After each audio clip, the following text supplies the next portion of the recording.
जय श्री कृष्णा, हर हर महादेव। कैसे हैं आप सभी का स्वागत करती हूँ आपके अपने YouTube चैनल हरे कृष्णा वास्तु टिप्स में। आज मैं आपका एक प्रश्न बहुत ही ज़्यादा महत्वपूर्ण है जिसका जवाब दूंगी। हर एक चीज़ बहुत महत्वपूर्ण होती है इस पितृपक्ष में करने के लिए। जब पितृपक्ष लग जाए उसमें श्राद्ध कैसे किया जाए, श्राद्ध करने के कुछ खास नियम होते हैं जो आज मैं आपको बताऊंगी और बहुत ही ज़्यादा ज़रूरी होते हैं। इन सब चीज़ों की जानकारी आपको प्राप्त हो। ये गलती बिल्कुल नहीं करनी चाहिए। अगर आप करते हैं तो आपने जितना भी दान पुण्य या पितृ में जो भी तर्पण किए हैं वो आपको सही तरीके से फल उसका प्राप्त नहीं होता है और आपके पितृ कहीं ना कहीं रुष्ट हो जाते हैं और वो प्रसन्न नहीं होते। तो सबसे पहला जो है कि आपको श्राद्ध किस तिथि पे करना चाहिए। तो जो मृत्यु तिथि होती है उस पे ना करके शास्त्रों के अनुसार जिस दिन अंतिम संस्कार किया जाता है उस तिथि पे ही श्राद्ध करना चाहिए। दूसरा प्रश्न है कि महिलाओं का श्राद्ध कब करें। अगर आप भूल जाएं किसी महिला का श्राद्ध तिथि तो आपने क्या करना है, उनकी पुण्य तिथि ना याद हो तो आप श्राद्ध नवमी के दिन महिला का श्राद्ध कर सकते हैं। उस दिन हर एक महिला जो भी आपकी बड़ी बुजुर्ग घर की हैं उनका श्राद्ध किया जा सकता है।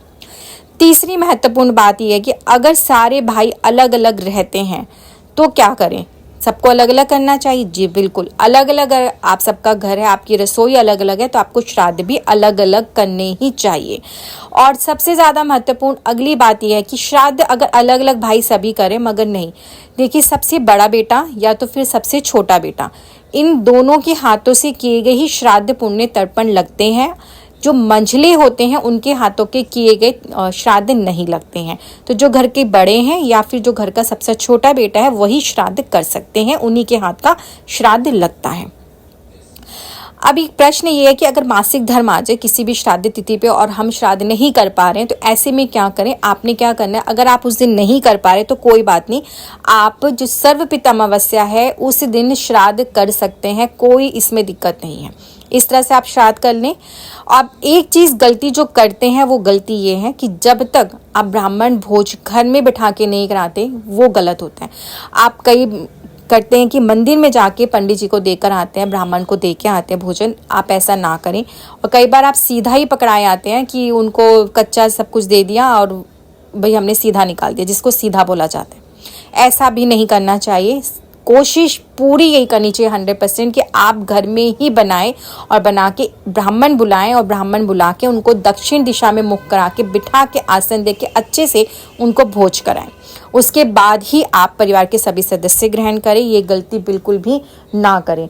और साथ में आपने क्या करना है, जैसे दक्षिणा स्वरूप उन्हें जो भी पैसे दिए जाते हैं उसमें 11, 21, 51 ना दे के आपको 10, 20 या 50 इस तरह से देने होते हैं।